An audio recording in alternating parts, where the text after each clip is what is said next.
The greatest event in my career occurred a year before I was born. My father selected for me a Scotch mother. She typified in high degree the thrift and caution, the intelligence, ambition, and energy of her race. Boys, they say, gain most of their qualities from their mothers. Certainly I inherited from mine conspicuous conservatism. The lack of that quality has wrecked more advertising men, more businessmen, than anything else I know.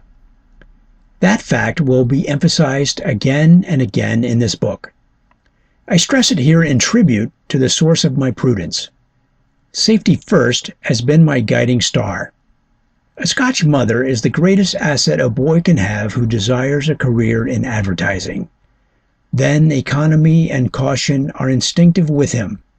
They are fundamentals. Success, saved by accident, is impossible without them. But the lack of these qualities may be partially corrected by studious cultivation. Most business wrecks which I have encountered are due to overreaching, to reckless speculation on a hidden chance, to that haste which laughs at conservatism, to racing ahead on unblazed trails in fear that some rival may go farther or get higher. There are exceptions in business, but not in advertising. All advertising disasters are due to rashness, needless and inexcusable. I do not mean advertising failures. All of us in this line attempt things which cannot be done. We are dealing with human nature, with wants, prejudices, and idiosyncrasies which we cannot measure up. No amount of experience can guide us correctly in even the majority of cases. That is why incaution is an advertising crime. In every advertising venture, we are dealing with the pig in the poke. But ordinary failures mean little. They are expected. Every advertising venture in its initial stage means simply feeling the public pulse. If people do not respond, the fault often lies with the product, or to circumstances beyond control. The loss is a trifle, if anything, in ventures which are rightly conducted. Hopes and ideas which fail to pan out are mere incidents. I refer to catastrophes, to the crash of wild speculations. I mean advertising men who pilot some big and costly ship to the rocks. Those men rarely recover. Pilots who prove reckless are forever feared. I have seen scores of promising men in this line wreck themselves with their ships just because they ventured with all sails spread on some uncharted course.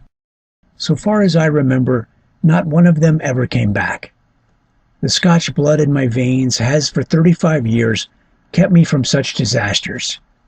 Because of my mother, a dime to me has always looked as big as a dollar. Not my dimes only, but the other fellows' dimes. I have spent them carefully, both as owner and trustee. I have never gambled in a large way, whether acting for myself or for others. So the failures I have made, and there are many, have never counted strongly against me. I have escaped the distrust engendered by conspicuous disaster.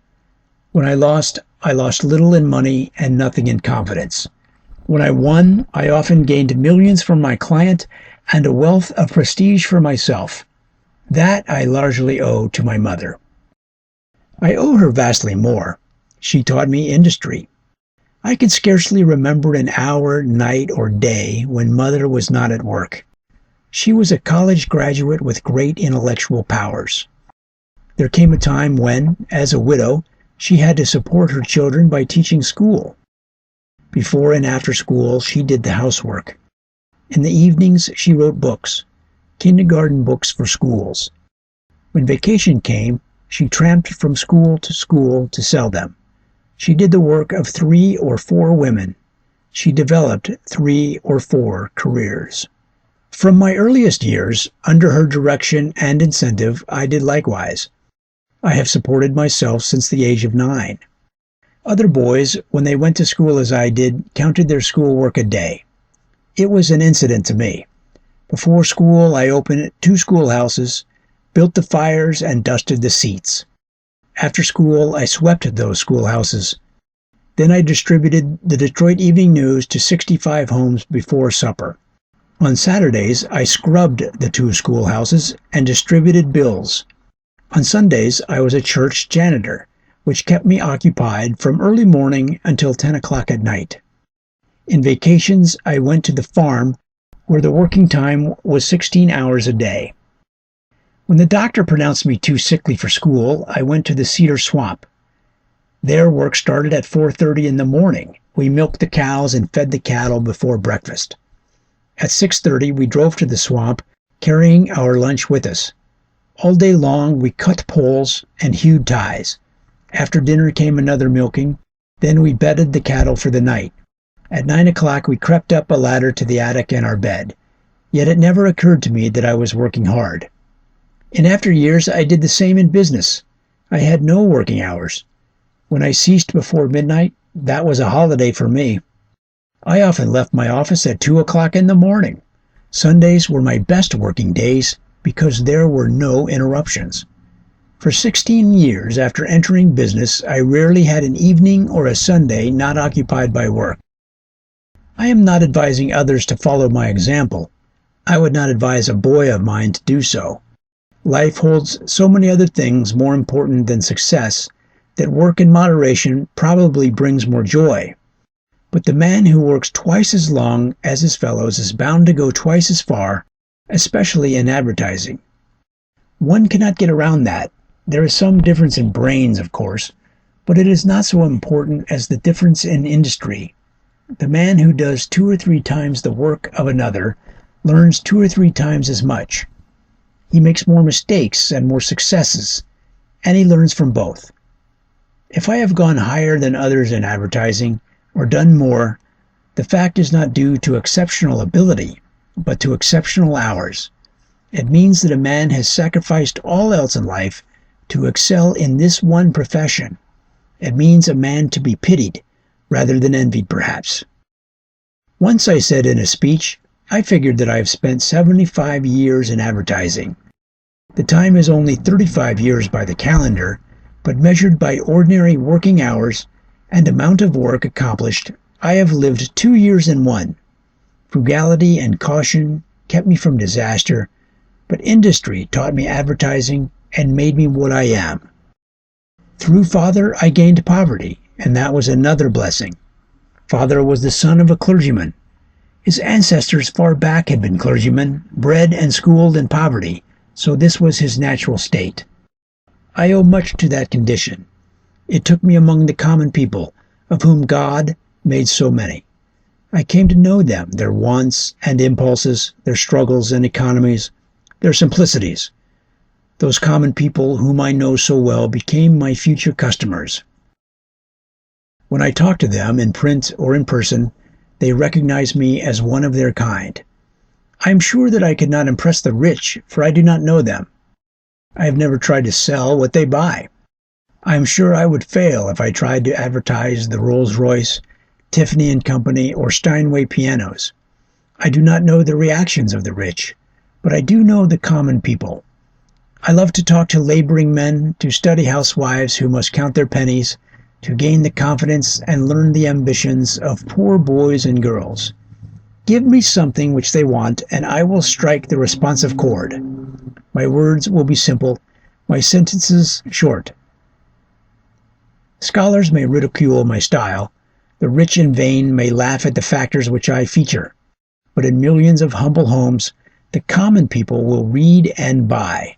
They will feel that the writer knows them, and they, in advertising, form 95% of our customers. To poverty, I own many experiences which taught me salesmanship. Had it not been for poverty, I never would have been a house-to-house canvasser, and there I learned the most I know about human nature as applied to spending money. Canvassing is a wonderful school.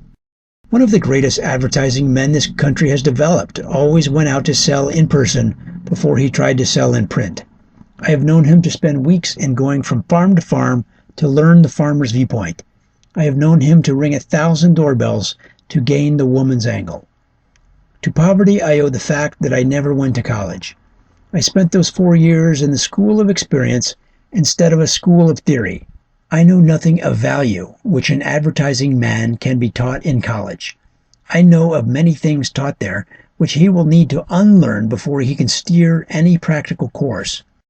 Then higher education appears to me a handicap to a man whose lifetime work consists in appealing to common people. Of course, we had no advertising courses in my school days, no courses in salesmanship or journalism. I am sure it would be better if we did not have them now. I have read some of those courses. They were so misleading, so impractical, that they exasperated me. Once a man brought me from a great technical school their course in advertising and asked me how to improve it. When I read it, I said, "Burn it. You have no right to occupy a young man's most impressive years, most precious years, with rot like that.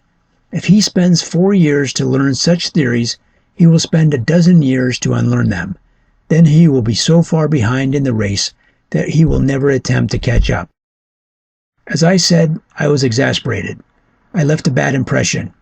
But tell me how a college professor who has lived his life in an educational cloister can be fitted to teach advertising or practical business. Those things belong to the school of real business. They are learned nowhere else. I have talked with hundreds of men on this subject. I have watched the vagaries of men who, for lack of education, place a halo on men who have it. I have gone to colleges, entered their classes, listened to their lectures. I went with respect, for I belonged to a college family. I was born on a college campus. Father and mother were both college graduates. My grandfather was one of the founders of a college. My sister and my daughter have college educations. I am weighing my words. I have watched countless college men in business. In an advertising agency of which I was head, we employed college men even as office boys. Many a client of mine has adopted the same policy, to employ none but college men.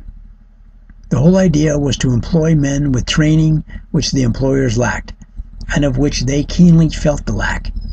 But I cannot remember one of those men who ever gained a prominent place. The men who spent those college years in practical business had an overwhelming advantage. As far as advertising is concerned, one can learn more in 1 week's talk with farm folks than by a year in any classroom I know.